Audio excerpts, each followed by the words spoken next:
آواز نہیں آ رہی ہے.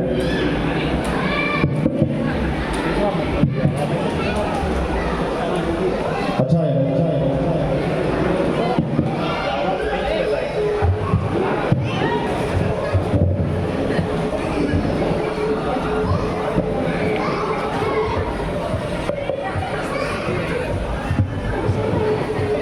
السلام علیکم ورحمۃ اللہ وبرکاتہ.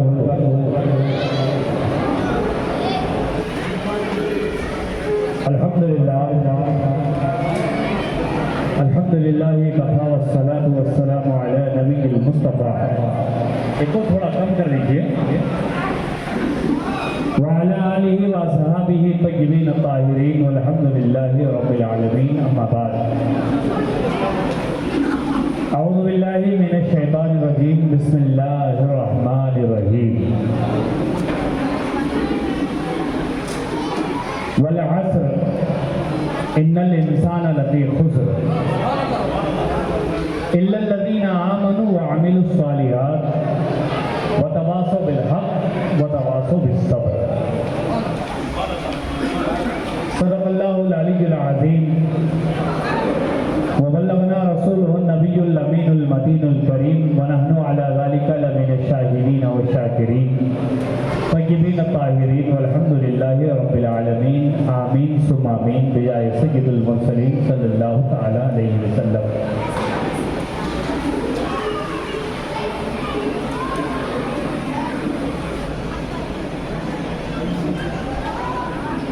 ان اللہ وملائکتہ یصلون علی النبی یا ایھا الذین آمنوا صلوا علیہ وسلموا تسلیما. اللہم صل علی سیدنا مولانا محمد بارک وسلم صلاۃ و سلاما علیک یا رسول اللہ صلی اللہ تعالی علیہ وسلم.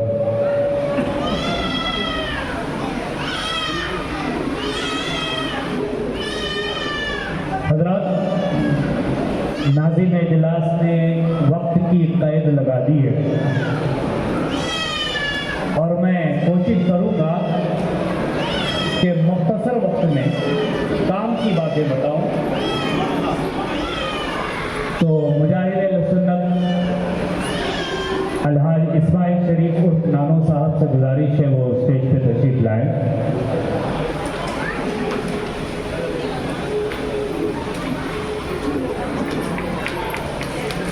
اسٹیج پر جلوہ افروز علماء کرام وہ مشائخ اعظام. میں اگر سب کا نام لیتا چلوں تو یہ نماز کی جگہ تراویح ہو جائے گی. تو بہرکیف میں مختصر میں سب کو جو حاضر ہیں سامنے اور جو اسٹیج پہ ہیں سب کو میں دل سے ایک مرتبہ کہتا ہوں السلام علیکم ورحمۃ اللہ وبرکاتہ. وعلیکم السلام ورحمۃ اللہ وبرکاتہ. حضرات، سب سے پہلے یہ بات آپ اپنے ذہن میں بٹھا لیں. ہدایت کی 3 قسمیں. ہدایت اگر کسی کو ملنا ہے تو اس کی 3 قسمیں ہیں. سب سے پہلے آنکھ سے دیکھ کر ہدایت لاؤ، ہدایت حاصل کرو. اور دوسرا کان سے سن کر ہدایت کے دائرے میں آ جاؤ. اور تیسرا احساس دل سے. تو ہدایت ہمیں ملنا ہے تو اس کے 3 مرحلے ہیں اور اس کے 3 راستے ہیں. کان، ناک اور دل. یہ تینوں طریقے سے اگر یہ مائک بہت ڈسٹرب کر رہا ہے تھوڑا برائے مہربانی.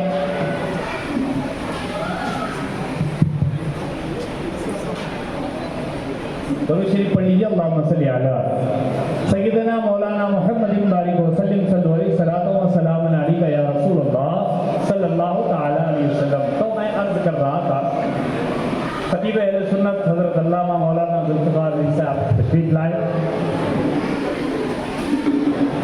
صلی اللہ علیہ محمد صلی اللہ علیہ وسلم۔ تو ہدایت کے 3 راستے، 3 مرحلے،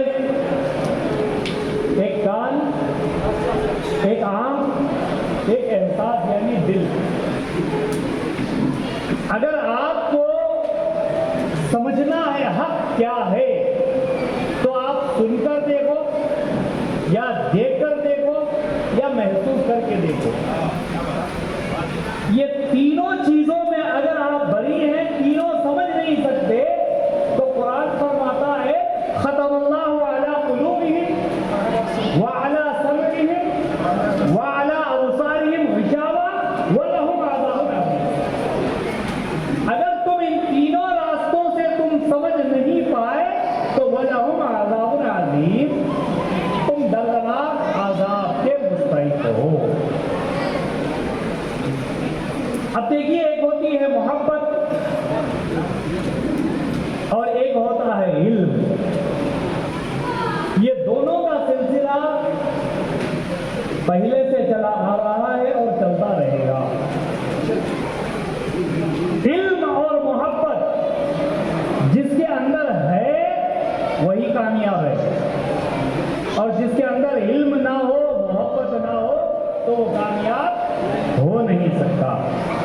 ایک چھوٹی سی مثال دے کر میں انشاءاللہ گفتگو کو ختم ہی کروں۔ دنیا میں سب سے پہلا عالم کو، دنیا میں سب سے پہلا عالم کو اگر یہ کوئی سمجھ جائے تو انشاءاللہ ہمیں سب کچھ سمجھ میں آ جاتا ہے۔ تو دنیا کا سب سے پہلا عالم اگر کوئی ہے تو وہ حضرت آدم علیہ السلام دنیا میں، کیونکہ اللہ تبارک و تعالیٰ نے جب دنیا میں حضرت آدم علیہ السلام کو بھیجا تو کہا وَعَلَّمَ آدَمَ الْأَسْمَاءَ، اے آدم ہم نے سب چیزوں کا علم تمہیں دے دیا، تم دنیا کے سب سے پہلے عالم ہو، آپ کے اندر وہ چیزیں دے دی گئی جو آپ کو ضرورت تھی۔ مفسرین فرماتے ہیں 1000 پیشوں کے ماہر اور 1000 زبانیں آپ جانتے تھے حضرت آدم علیہ السلام۔ اب یہاں حضرت آدم علیہ السلام جنت میں تھے، رب قدیر کا حکم ہوا کہ جنت کے تمام چیزوں کا آپ استعمال کرو مگر ایک چیز نہیں کھانا، وہ ہے گندم۔ وہ ایک چیز نہیں کھانا، اسے کہتے ہیں گندم۔ اب مصلحت خداوندی حضرت آدم علیہ السلام نے اس گندم کو کھا لیا۔ حکم ہوا کہ آدم اب آپ، حکم ہوا کہ اب آپ دنیا میں تشریف لے جائیں، آپ زمین میں تشریف لائیں۔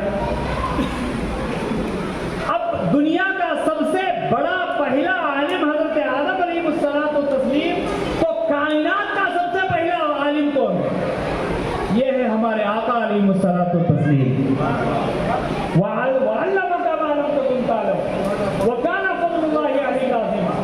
اے محبوب، آپ جو کچھ جاننا چاہتے تھے ہم نے سب کچھ آپ کو عطا کر دیا۔ تو دنیا کا سب سے پہلا عالم حضرت آدم علیہ السلام، کائنات کے سب سے پہلے عالم حضرت ہمارے آقا علیہ السلام۔ اب دونوں میں فرق میں بتاتا ہوا چلو، بڑے غور سے سننا، انشاءاللہ ایمان تازہ ہو جائے گا، ایمان تازہ ہو جائے گا۔ حضرت آدم علیہ السلام نے گندم کھا کر جنت سے نکل گئے، اب آقا فرماتے ہیں گندم کھلاؤ، جنت میں میں لے کے جاؤں۔ رمضان کا مہینہ آئے گا تو گندم آپ کھلاؤ، 2 کلو 45 گرام آپ دو، آپ کھلاؤ، فطرہ دو، جنت میں میں لے کے جاؤں گا۔ تو اب یہاں دیکھیے علم، جہاں آدم علیہ السلام نے گندم کھا کر باہر آ گئے، اب آقا کا علم دیکھیے، آقا فرماتے ہیں گندم کھلاؤ، میری ذمہ داری ہے، میں تمہیں جنت میں لے جاؤں گا۔ تو حضرات محترم بہر کیف، عنوان تو لمبا ہے مگر المختصر میں بتاتا ہوا چلوں۔ سب سے پہلی بات ہم اپنے مقصد کو سمجھنا چاہیے۔ اللہ نے ہمیں کس لیے پیدا کیا اسے سمجھنا چاہیے۔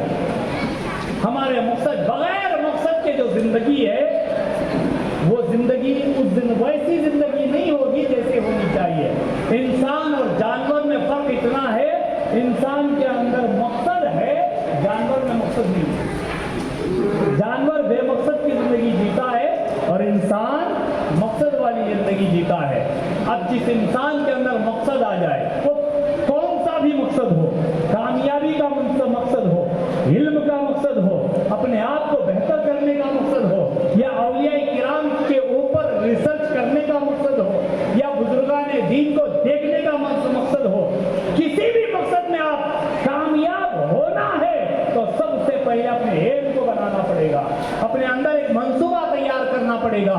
ایک مثال میں آپ کو دیتا ہوا چلوں کہ جس انسان کا مقصد ہوتا ہے، مقصد والا انسان جب باہر نکلتا ہے تو اس کی مثال ایسی ہوتی ہے، آپ ایک ٹرین میں بیٹھیں، ایکسپریس ٹرین میں بیٹھیں، بنگلور سے لے کر دلی تک جا رہی ہے، وہ راستے میں اتنی اسپیڈ جا رہی ہے، راستے میں وہ دیکھتی ہے کہ اس کے درمیان پہاڑ بھی ہیں، ندیاں بھی ہیں، نالے بھی ہیں، جنگل بھی ہیں، باغ بھی ہے، سب کچھ ہے۔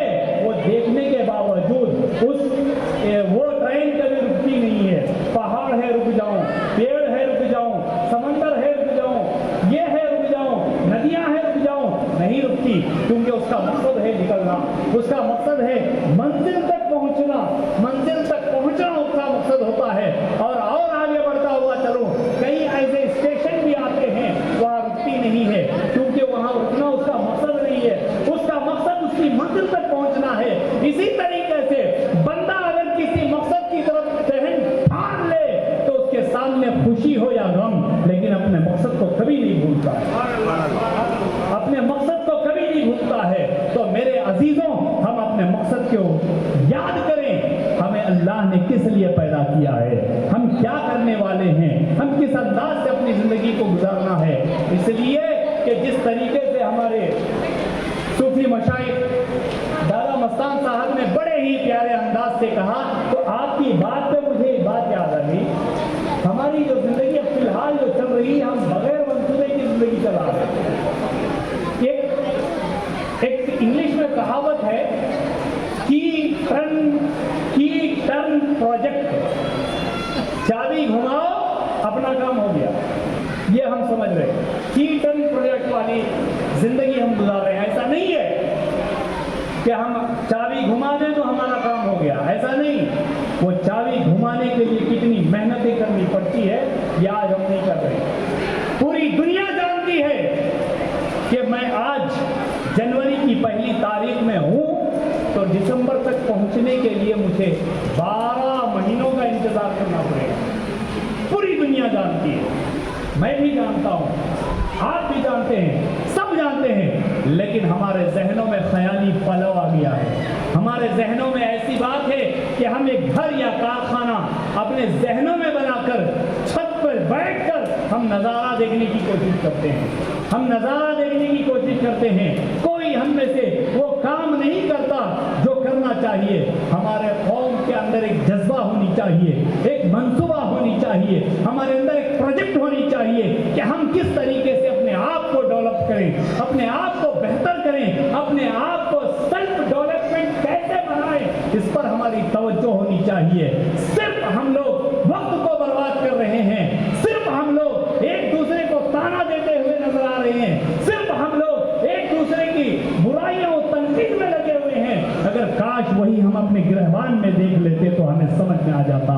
اے نوجوانوں، ہم اپنے مقصد کو سمجھنا ہے، ہمارے حال کو دیکھنا ہے، ہمارے مستقبل کو دیکھنا ہے، ہمارے مستقبل کو ہمارے ماضی میں جو ہو گیا ہمارے مستقبل تک کیسے پہنچنا ہے، اس پر ہماری توجہ ہونی چاہیے۔ جب تک یہ توجہ ہمارے اندر نہیں ہوگی تب تک ہم کامیاب نہیں ہوتی۔ ہمارے سامنے پیارے آقا صلی اللہ علیہ وسلم کی پوری سیرت طیبہ ہے۔ آپ صلی اللہ علیہ وسلم، آپ پوری سیرت کو دیکھ لیں، کہیں بھی آپ نے بے مقصد کام کرنے کا حکم ہمیں نہیں دیا ہے۔ کوئی بھی صحابہ کرام کو